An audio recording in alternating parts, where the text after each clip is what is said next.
Okay, and what I want to do in this video is kind of go a little bit deeper into the idea of other ways to calculate real GDP. Okay, so what we're going to do in this video is calculate what's called a price deflator, particularly in terms of this one that we're going to use is the GDP deflator, and then we're going to calculate an index from that, and then we're going to use that to calculate what's called real GDP, which we've already talked about in previous videos. Now, what I'm going to do now is I'm just going to kind of give a little bit of a background and then go over the exact same question that we've done in the previous video. Okay, so in previous examples we looked at relatively simple ways of calculating real GDP. We had constant prices and we allowed the quantity to change depending on how much of each good was produced in each year. And now in your IB exam you'll use what's called a price index, and another kind of way to look at, or another name for a price index, is a price deflator, particularly when we're talking about measuring inflation, which is exactly what we are. And as I said, the example that we're going to use in this video is this idea of GDP deflator. Now, again, like kind of everything in this, the one thing I will say about macroeconomics is everything affects everything. So changes in one variable tends to change loads of other variables. So this is really an introduction, and I promise in a later subunit in this unit on macroeconomics, we'll be going far deeper into the idea of inflation and so on. But I just want you to be aware that this is how you calculate an index, and you can use an index to calculate real GDP. Okay, so nothing unusual here. I'm going to go quickly through this because we've covered this exact question in a previous video. So calculating nominal GDP, okay, it's the price of each good in that year times the quantity of each good that was produced, right? So in 2018, total output, or the value of total output, national income, allowing prices to change, I suppose, is 200. In 2008 it's 200. In 2009 it's 800, and then in 2010 it's 3,200. So I just want you again to see that these numbers are inflated because of inflation. Okay, so these numbers are higher, way too high, in order to accurately measure changes in our standard of living because of changes in our consumption that has been brought about by changes in production. So the change in production has been a 4 times increase here and a 4 times increase here. If this number is to accurately reflect the change in our standard of living, i.e. the change in our ability to consume brought about by changes in production that occurred in the economy, this should only be 4 times higher than that. Why? Because we can only consume 4 times the amount of all goods. So then we said, okay, one way to calculate real GDP is to use prices of each good. As I said, we need prices are a way of measuring relative scarcity. So this price is twice the amount that this price, so therefore society on average values hamburgers twice as much as they value hot dogs. So we need prices in order to kind of compare the value of each good. But then we don't want inflation, which is sustained increase in the general level of prices, or a sustained increase in the average price level. We don't want inflation to artificially overstate the increase in our ability to consume brought about by the increase in production. So I'm going to choose the prices that existed for all goods. In this case, there's only 2, hot dogs and hamburgers, that existed in 2008.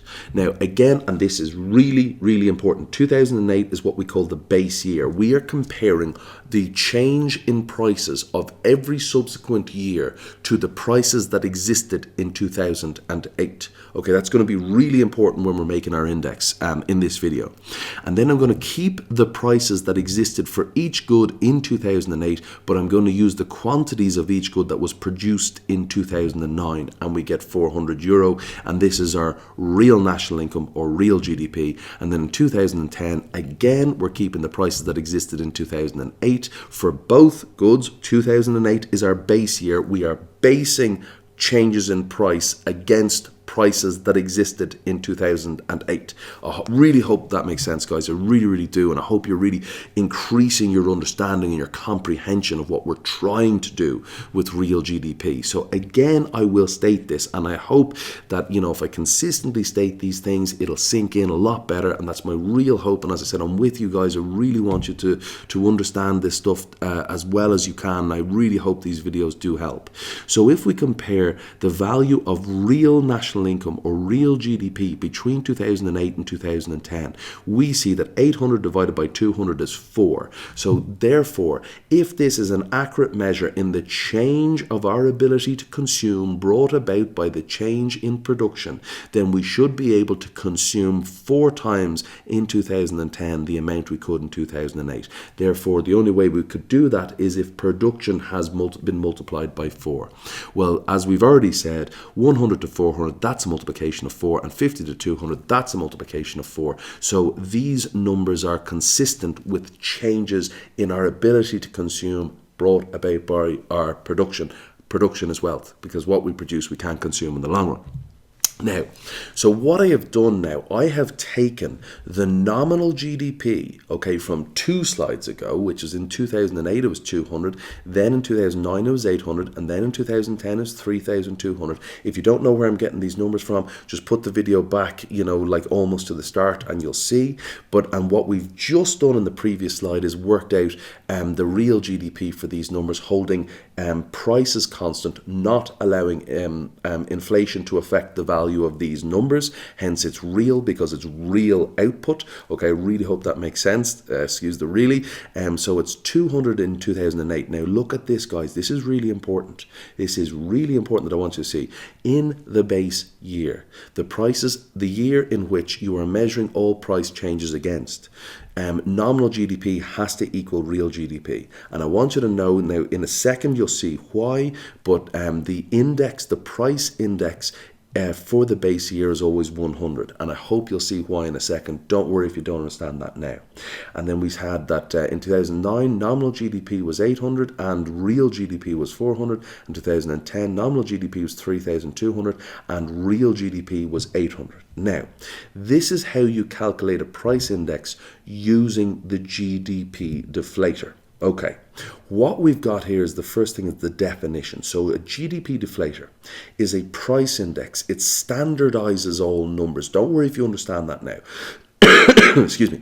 All I need you to kind of get is that it's going to put all these numbers in a way and compare nominal to real in a way that it will make it easier for us to compare percentage changes, okay?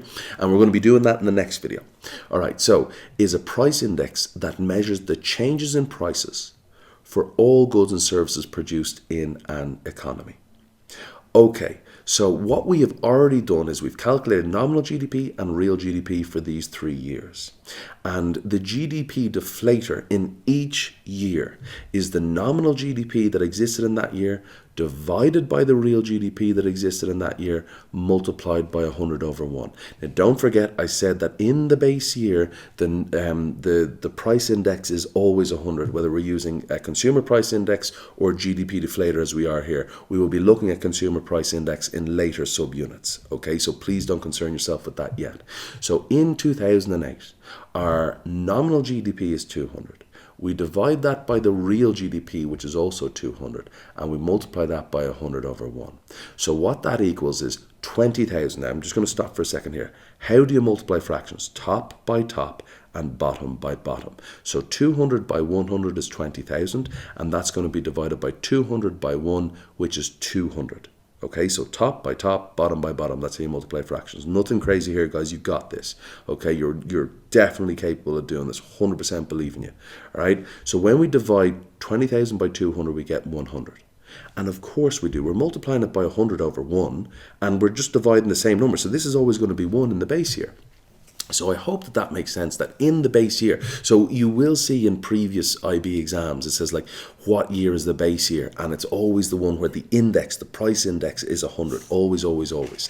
Now, let's go on to the next year, which is 2009. So what are we talking about? Well, the GDP deflator is nominal GDP over real GDP multiplied by 100 over 1. So therefore, the GDP deflator in 2009 is 800, the nominal GDP, divided by 400, the real GDP, multiplied by 100 over 1. Again, how do we multiply fractions?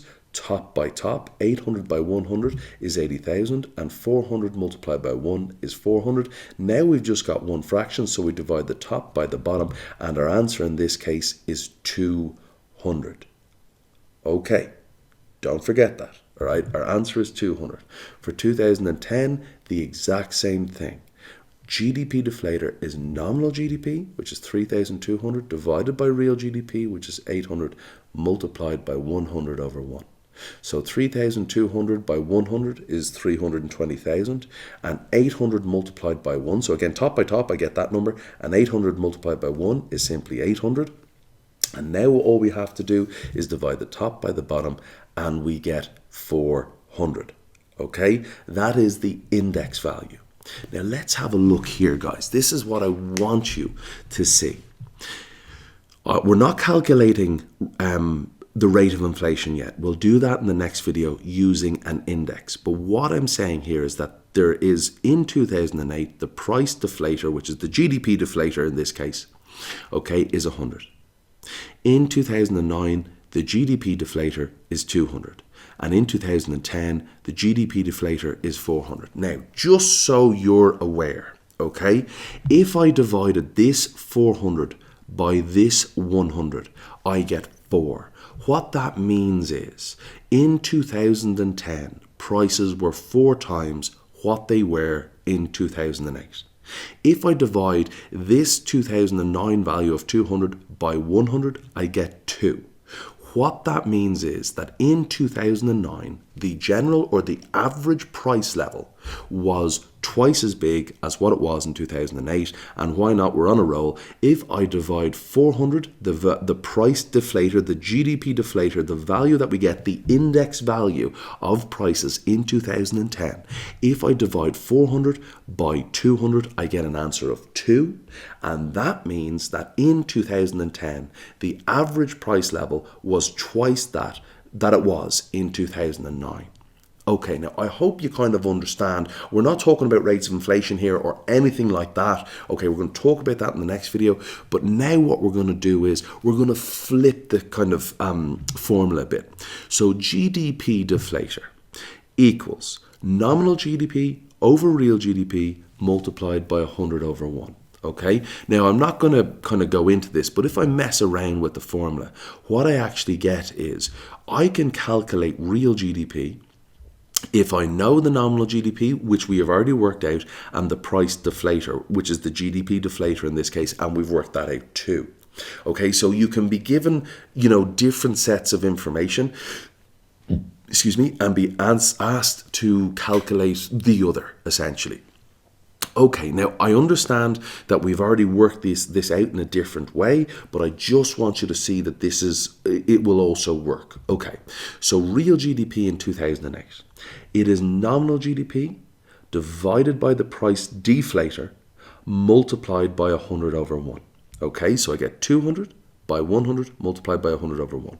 Top by top, 200 by 100 is 20,000, divided by bottom by bottom, which is 100, and I get 20,000 divided by 100, and then the answer to that is 200. That is real GDP in 2008. And if you want to go back to through the video and check, and you will find that at the very, very start with our first real GDP calculation, we worked it out.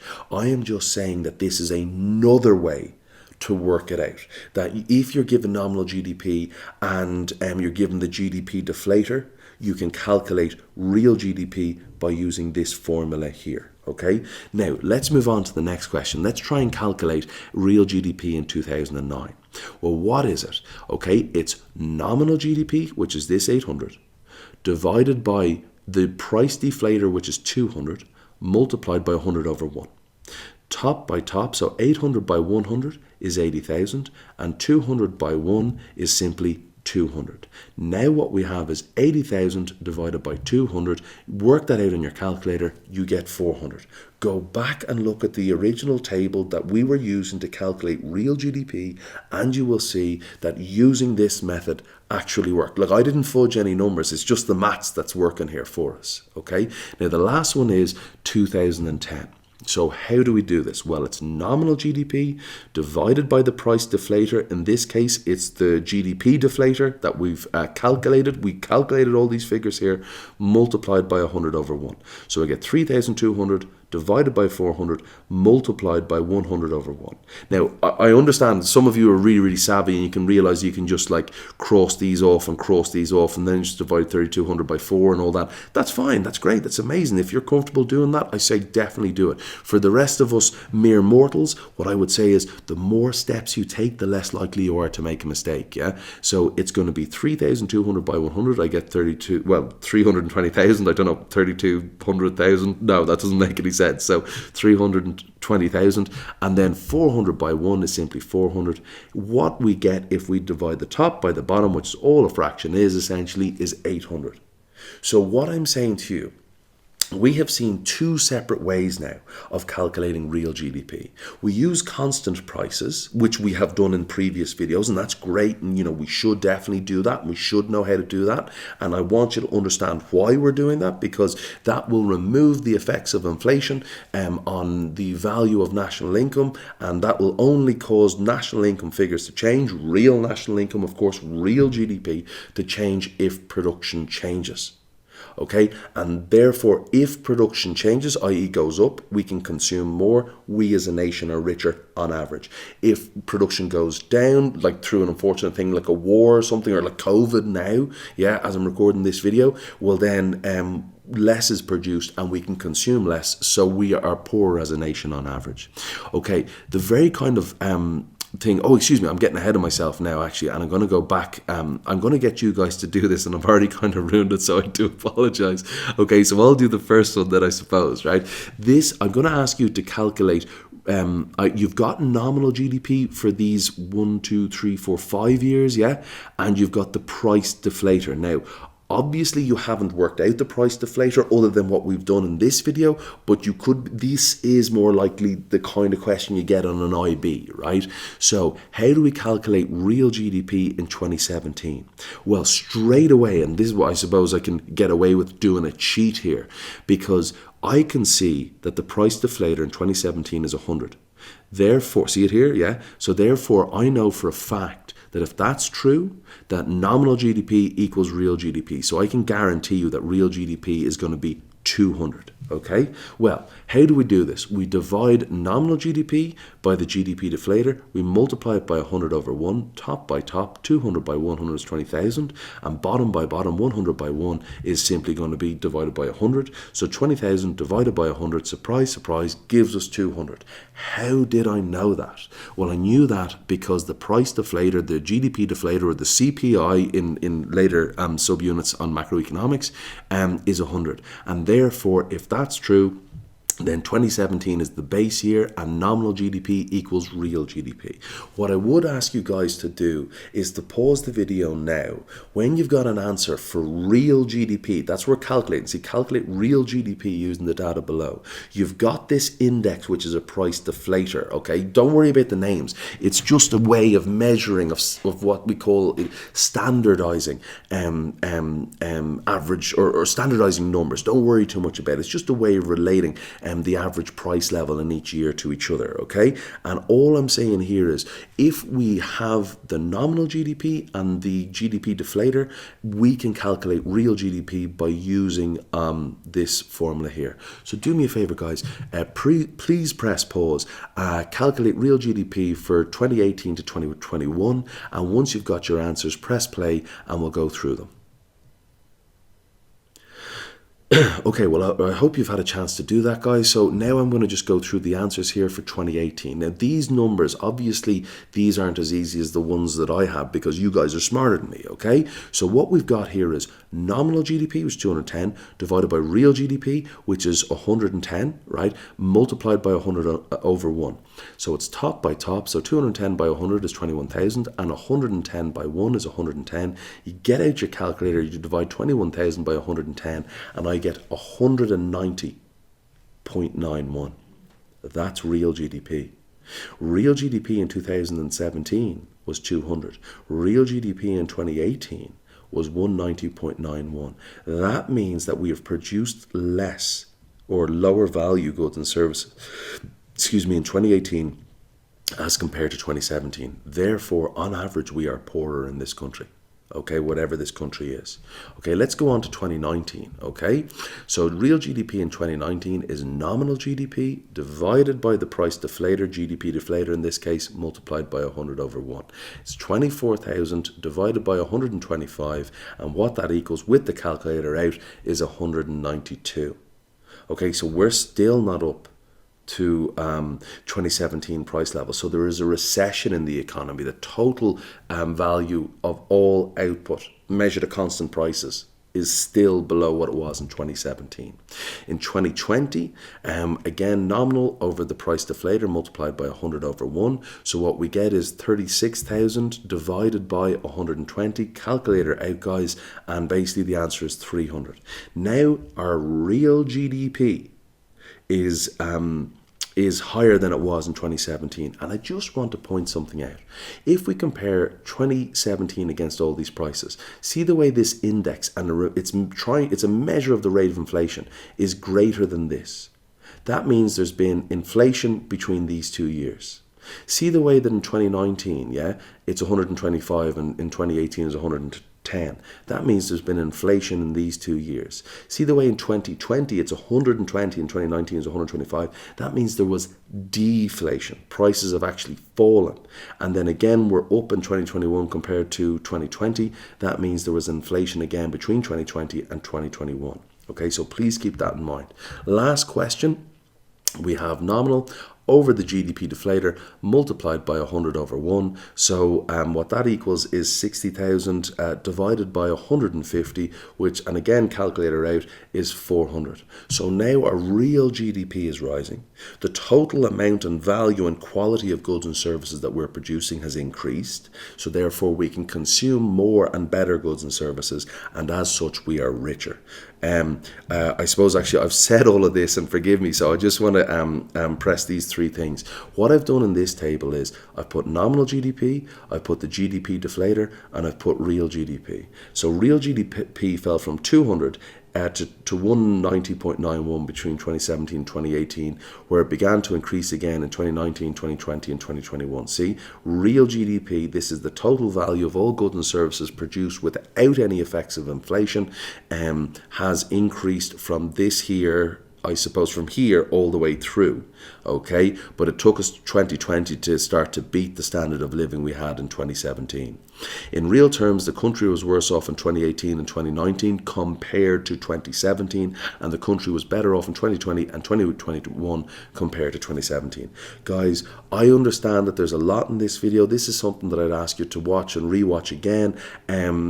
Please don't concern yourself. We'll come back to this in a later subunit, but it is something that's very important for you guys to know. I really, really hope this video helped, and thank you guys so much for watching till the end. Have a great day.